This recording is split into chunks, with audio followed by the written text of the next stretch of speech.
Mike, your contributions to supply chain integrity have been noted. However, the company is moving in a new strategic direction. Your position is redundant, effective immediately. HR will escort you out after you've cleared your desk. Mark Jenkins, my new boss of 6 months, delivered the line without a flicker of emotion, his eyes fixed somewhere over my left shoulder. Vanessa from HR, a woman I'd onboarded 5 years ago, sat beside him, looking distinctly uncomfortable. My name is Michael Davies, 52 years old. Until that precise moment on a gray Tuesday morning, I was the Senior Supply Chain Compliance Officer for Omnicorp Logistics, a major player in global freight and warehousing. For 18 years, I'd been the quiet engine ensuring our operations met every conceivable regulation, that our vendors were legitimate, and our contracts were ironclad. I'd weathered 3 CEO changes, countless restructurings, and the rise and fall of innumerable corporate buzzwords. I wasn't a star, but I was the bedrock.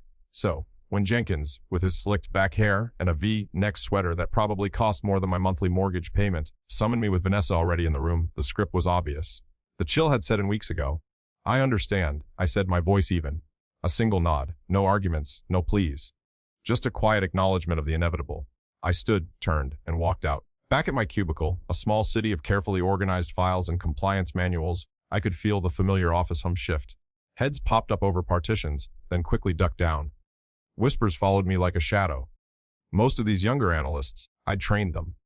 Taught them about Incoterms, bills of lading, and the critical importance of due diligence. Good people, mostly. But they had no real grasp of the legacy systems, the intricate web of vendor agreements I'd personally negotiated, or the specialized audit trails embedded deep within our procurement software. I started packing. A framed photo of my wife, Sarah, and our 2 kids at Yellowstone. The slightly chipped, World's OKS compliance officer, mug my daughter, Emily, had given me. A miniature container ship, a silly gift from a long-retired colleague. Susan from Accounts Payable, a woman I'd worked with for over a decade, paused by my desk, her face a mask of genuine distress. Mike, I just heard. This is insane. You are Omnicorp's compliance. I offered a small, tired smile. New strategies, Susan. You know how it is, but with no warning, after everything you've built here.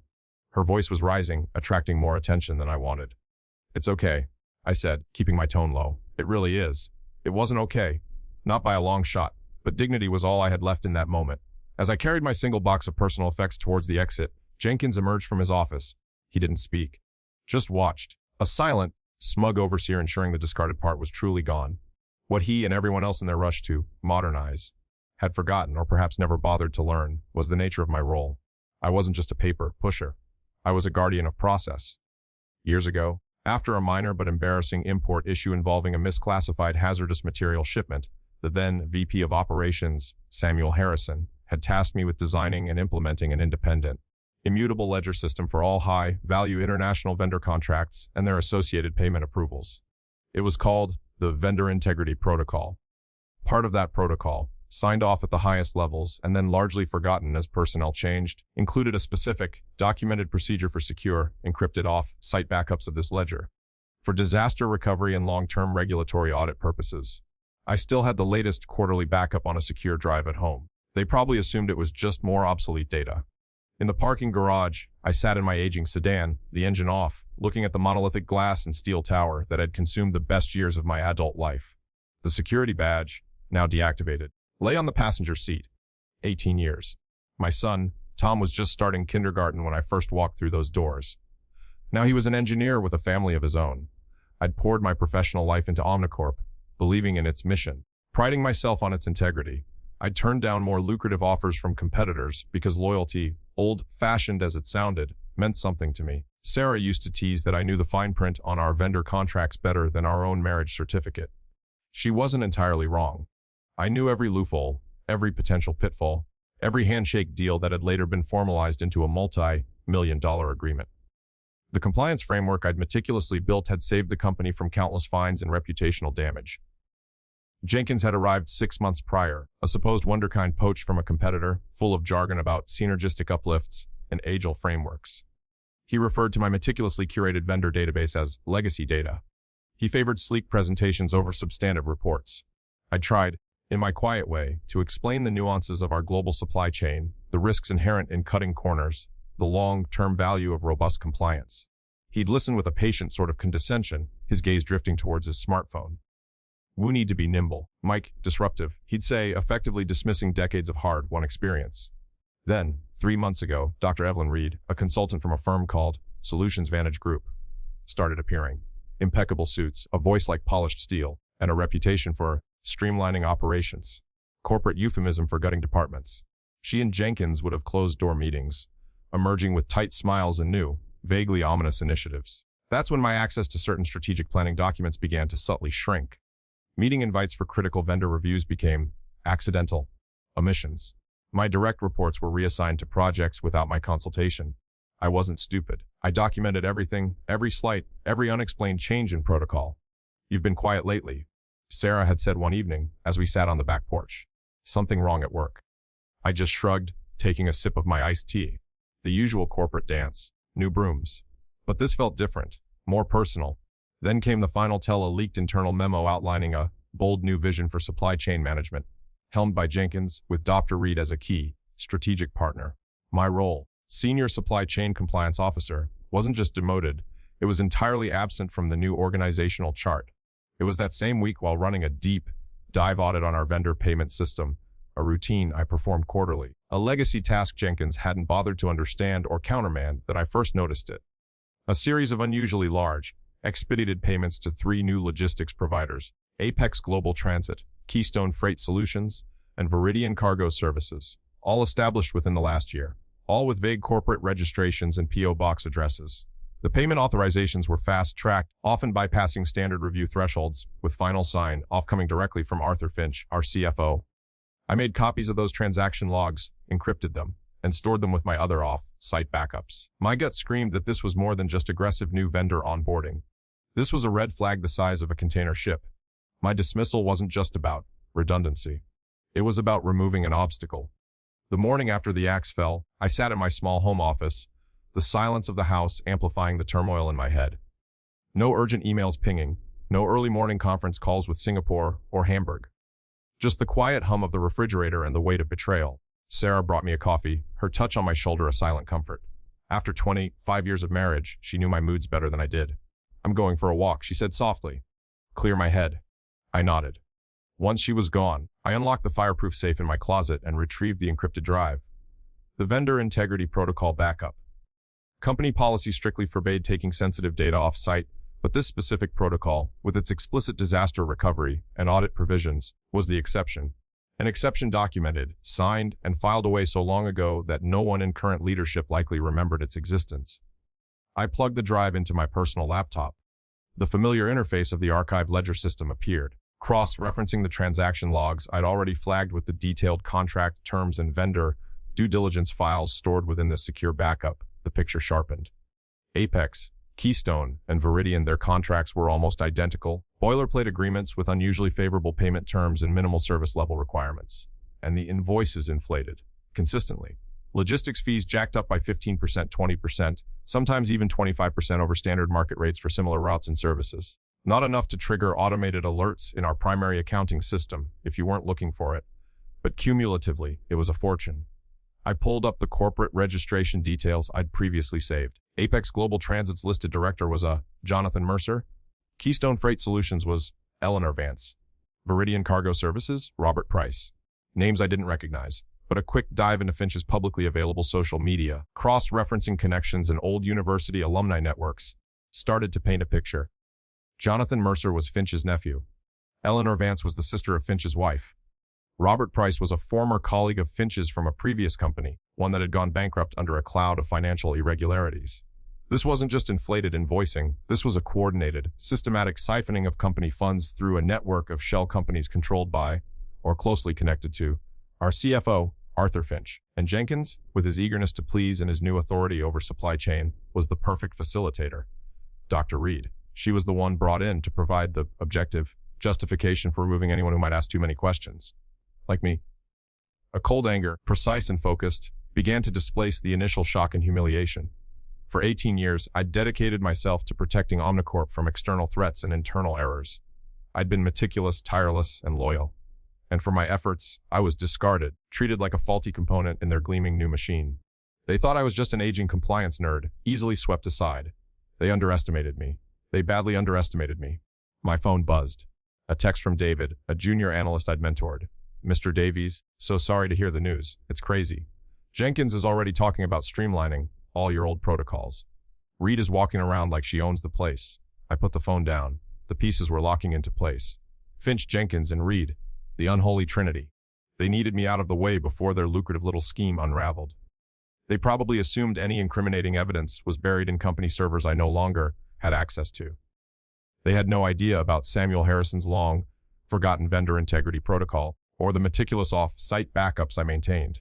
I opened a secure, anonymous email account I'd set up years ago for testing phishing vulnerabilities. I began to draft a message to the Omnicorp board of directors. Then I paused. Too soon. Too blunt. They could dismiss it as the ramblings of a disgruntled ex-employee. No, this required a more strategic approach. A scalpel, not a sledgehammer. Tomorrow was Wednesday. The quarterly earnings call was on Friday. Preliminary board briefings would be happening. Perfect. I closed the laptop. For the first time since Jenkins uttered those fateful words, a grim smile touched my lips. The game was on. Wednesday morning. I was parked in my car a block away from Omnicorp headquarters, a cheap burner phone and my laptop on the passenger seat. At exactly 9:03 a.m., I sent the first volley. An email, appearing to originate from an internal, low-level audit department alias, one I knew was seldom monitored but still active on the global address list, addressed directly to Mark Jenkins. Subject, urgent discrepancies in Q3 logistics vendor payments project Condor. Inside, a brief, anonymized summary of inflated invoices from Apex Global Transit for a single, high-volume shipping lane, hinting that an internal whistleblower had flagged it. No mention of Keystone or Viridian, no mention of Finch or his relatives. Just enough to light a fire under Jenkins. If he was in on it, he'd panic. If he was merely incompetent or willfully ignorant, he'd still have to react. By 9:35 a.m., my burner phone rang. Jenkins' office line. I let it go to voicemail. His message was tight, strained. Mike, or whoever this is. This email is highly irregular. Call my office immediately. This is Mark Jenkins. I didn't call back. Instead, I drove to a quiet corner of a public library, logged onto their Wi-Fi and waited. At 10:47 a.m., a new email arrived in the anonymous account. This one from Vanessa in HR, siege to Omnicorp's general counsel. To whom it may concern, we are in receipt of an unauthorized and potentially defamatory communication regarding internal company matters. Please be advised that disseminating false or misleading information about Omnicorp or its employees may result in severe legal consequences, including but not limited to civil action for damages and referral to law enforcement. Standard scare tactics. They were trying to shut it down fast. This confirmed Jenkins was rattled and had escalated it. Around noon, I made a withdrawal from my bank, not cash, but access to my safe deposit box. Inside, alongside personal documents, was another encrypted drive. This one contained older archives of the vendor integrity protocol, including the original signed authorization documents from Samuel Harrison and the then CEO, detailing the scope and necessity of the off-site backups. It also contained meticulous notes I'd made years ago about system access permissions, specifically how Arthur Finch had personally requested and been granted expanded, high-level approval authority over vendor payment thresholds shortly after he became CFO, bypassing several standard review layers. The very authority he was now using to push through the payments to his cronies' shell companies. Back in my home office, the burner phone showed 3 missed calls: Den Jenkins, Vanessa, and now Dr. Evelyn Reed. Her involvement directly confirmed she was more than just a consultant. She was part of the cleanup crew. My personal email had an urgent message from David. Mr. Davies, things are crazy here. Jenkins and Reed are in lockdown meetings with legal and Finch. Rumors are flying about some kind of financial leak. They're locking down access to everything, even old vendor archives. What's going on? People are scared they'll be blamed.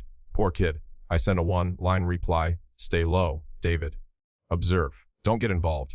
At 3:15 p.m., my home landline rang, a number I rarely used for anything business-related. I picked it up. Silence. Then, Mike. It's Arthur Finch. His voice was smooth, almost conciliatory. Heard you parted ways with Omnicorp. Sorry to see you go. I also heard some unsubstantiated rumors are circulating. Thought maybe you and I could have a chat. Clear up any misunderstandings. Misunderstandings, Arthur. I kept my voice neutral. These transitions, they can be messy, he continued, a false note of sympathy in his tone. If there are concerns about certain payments, perhaps some procedural errors, these things can be rectified. Quietly. To everyone's satisfaction.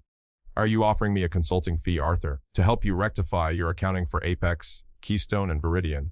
A sharp intake of breath on his end. Then, his voice hardened. You're playing a dangerous game, Davies. You have no idea what you're meddling with. Think about your future. A generous severance package can still be arranged. Full confidentiality, of course. My future is looking brighter by the minute, Arthur, I said. Perhaps you should be more concerned about yours, and your nephew Jonathan, and your sister-in-law Eleanor, and your old pal Robert Price. I hung up. Within 10 minutes, Vanessa from HR emailed my personal account again. A formal separation agreement this time, offering twice the standard severance, a glowing letter of recommendation, and a strict non-disparagement clause that was practically a gag order. They were sweating. But they still thought it was about money. They still thought I could be bought or intimidated.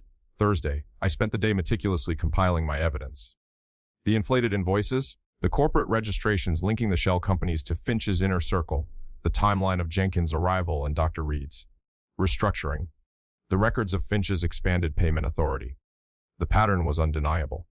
This wasn't just opportunistic greed, it was a carefully constructed conspiracy. Apex, Keystone, Viridian, I estimated they'd siphoned off at least $3 million over the past 18 months. Probably more.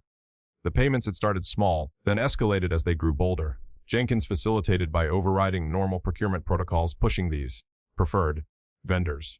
Reed provided the strategic cover, identifying and neutralizing potential threats like me. My dismissal wasn't a cost-saving measure, it was a critical step in protecting their fraud. The final piece of my counter-offensive needed an internal champion. I thought of Samuel Harrison, the retired VP of Operations, now a respected, albeit semi-active, member of the board. He was old school, a man of integrity, and he remembered the genesis of the vendor integrity protocol. He was also known for his sharp questions during audit committee reviews. I found his private number, Samuel Harrison. His voice was as firm as I remembered. Mr. Harrison, it's Michael Davies. It's been a while. A pause. Davies. Heard you'd left Omnicorp. Shame. You were one of the good ones. Not exactly by choice, sir, I replied. I need to speak with you urgently. It concerns the company's financial integrity. And I have proof. Another pause, longer this time. Finch and Jenkins have been acting squirrely the last 2 days. The preliminary board briefing yesterday was tense. Meet me for coffee, tomorrow morning, 8 a.m., the old diner on Elm Street.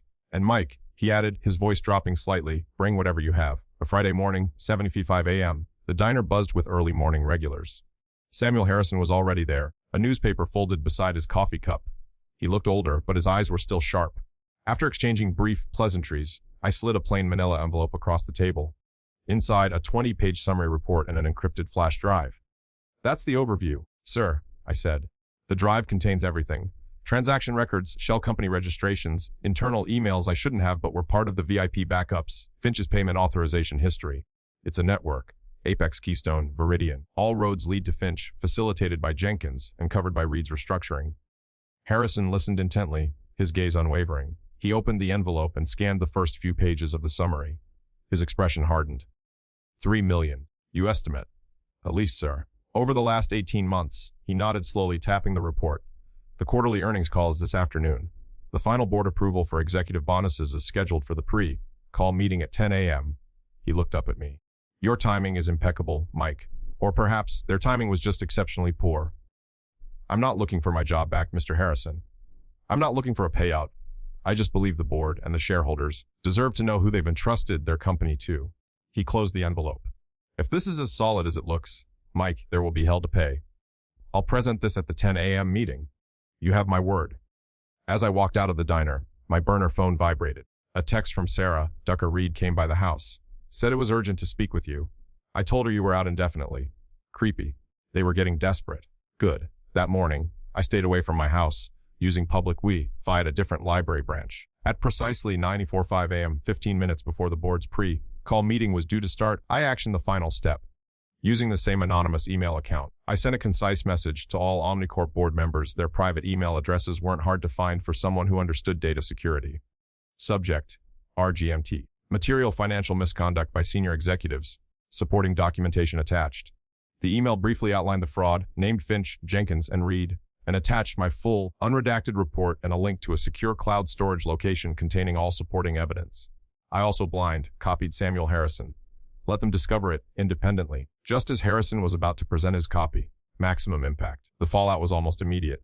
At 10:19 a.m., David texted, Finch, Jenkins, Reed all pulled into different conference rooms. Board meeting got riled. What did you do? I didn't reply. The wheels of justice, or at least corporate accountability, were turning.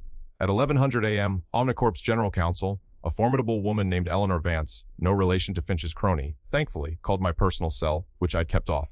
She left a voicemail. Mr. Davies, this is Eleanor Vance, General Counsel for Omnicorp. We urgently need to discuss the information you have provided to the board. Please contact me immediately.